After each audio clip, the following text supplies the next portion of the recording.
तो भैया बहुत से लोगों को आपने बोलते हुए ज़रूर सुना होगा कि आप कहीं भी जाते हो या किन को भी देखते हो, किसी भी रिश्तेदार के या कहीं भी फ्रेंड्स सर्कल में या कहीं भी जाते हो, तो लोगों को बोलते हुए आपने सुना होगा कि भैया इसके पास तो बहुत पैसा है, ये तो दुकानदार है, या फिर ये तो कोई मेहनत नहीं करता, दुकान पर जाकर बैठ जाता है। पर अब उनको कैसे बताऊं कि भैया मैं ही जानता हूं कि किस तरीके से मेरी मेहनत है और किन किन लोगों को, किन कस्टमरों को मैं कैसे टैकल करता हूं।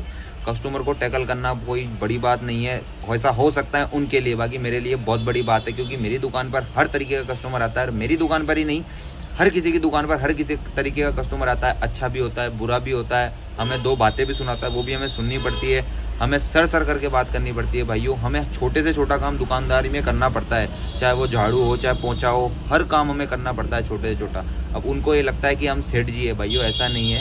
हर दुकानदार सेठ जी नहीं होता है, और कई दुकानदार सेठ जी जो बने हैं उन्होंने भी नीचे से शुरुआत की है, उन्होंने भी काम कर करके, नौकरी कर करके वो आज सेठ बने हैं। तो ऐसा नहीं है, आप किसी को जज नहीं कर सकते जब तक आप खुद कुछ ना बन जाए, उसके बाद आप ऐसे किसी को जज नहीं कर सकते हो। ये बोलना गलत होगा कि आप काम नहीं करते या फिर आप सेठ हो या फिर दुकान पर जाकर बैठ जाते हो। भाइयों बहुत मेहनत लगती है एक दुकान को बनाने में या कस्टमर या नाम कमाने में।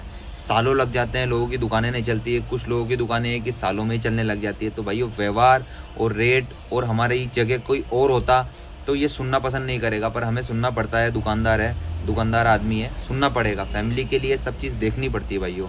तो ये चीज़ बिल्कुल सही है या गलत है, आप कमेंट करके बताइए।